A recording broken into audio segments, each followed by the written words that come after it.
जा रहे हैं। आज कल की वीडियो है, 3 गैर मुस्लिम लड़कों ने मिल करके कॉलेज से बच्ची को बुलाया और उसको मार करके स्कॉर्पियो में ले गया। 3 दिन रेप किया और रेप करने के बाद उसके जिस्म को सरेआम ले आकर के फेंक दिया। आए दिन ये खबरें आ रही है।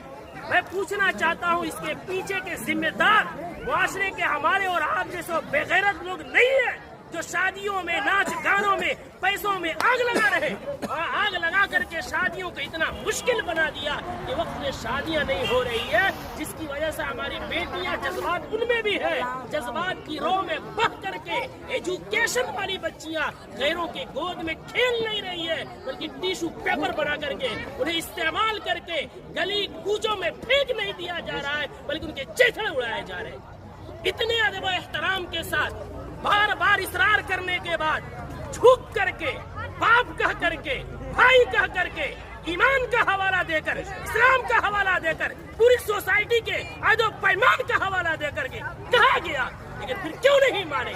जुर्रत की बात है, हिम्मत की बात है। आखिर वो हिम्मत आई कहाँ से कि पूरा मुआशरा बाइकाट कर रहा है? आप ना चला रहे हैं, चौक पे नचा रहे हैं, पूरा बस्ती इस गुनाह से बचना चाहता है।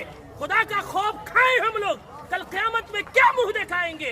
पूरे गांव में नचाते हुए लेकर आते हैं, मस्जिद के सामने से लेकर आते हैं, पूरे गांव में। ये क्या है? इसको जिद नहीं कहते हैं तो और क्या कहते हैं? इसको हठधर्मी नहीं कहते हैं तो क्या कहते हैं?